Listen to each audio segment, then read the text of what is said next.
यह बहुत पुरानी कथा है जो एक पुराण से ली गई है।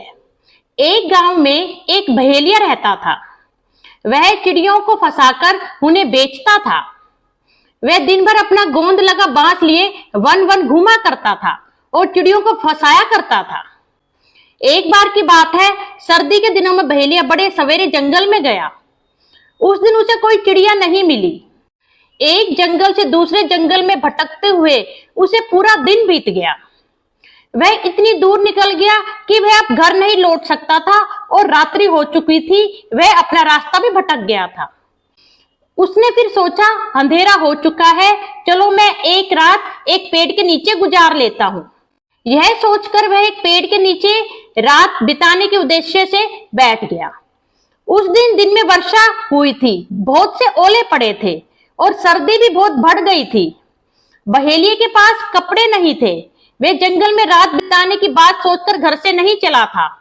हवा बहुत जोर जोर से चलने लगी। बहेलिया थर थर कांपने लगा।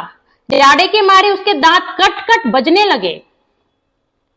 जिस पेड़ के नीचे बहेलिया बैठा था, उस पेड़ के ऊपर कबूतर का एक जोड़ा घोंसला बनाकर रहता था।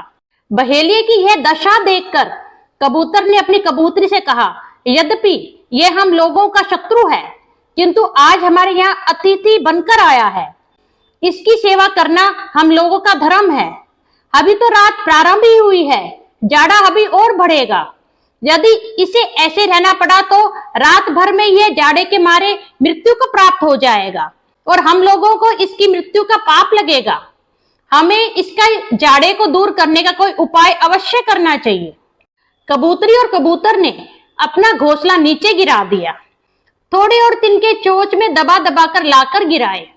फिर कबूतरी उड़ गई और दूर से एक जलती लकड़ी चोंच में पकड़ कर ले आई। वह लकड़ी उसने तिनकों पर डाल दी। तिनके जलने लगे। बहेलिये ने आसपास से इकट्ठी करके और लकड़ियां आग में डाल दी, जिससे बहेलिये का जाड़ा दूर हो गया। बहेलिया दिन भर का भूखा था। अब वह अग्नि के प्रकाश में इधर उधर देखने लगा कि कहीं कुछ मिल जाए तो खाकर भूख मिटा ले। उसका मुख भूख से सूख रहा था। कबूतरी ने यह देखा तो वह कबूतर से बोली, अतिथि तो साक्षात भगवान का स्वरूप होता है।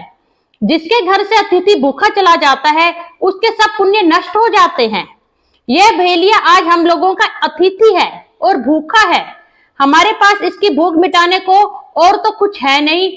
मैं इस जलती आग में कूदती हूँ, जिससे मेरा मांस खाकर यह अपना पेट भर लेगा। कबूतरी इतना कहकर पेड़ से अग्नि में कूद पड़ी। कबूतर ने अपने मन में कहा, इस अतिथि का पेट कबूतरी के थोड़े से मांस कैसे भरेगा। मैं भी आग में कूदकर अपना मांस इसे दूंगा। कबूतर भी आग में कूद पड़ा। उसी समय आकाश में बाजे बजने लगे। फूलों की वर्षा होने लगी।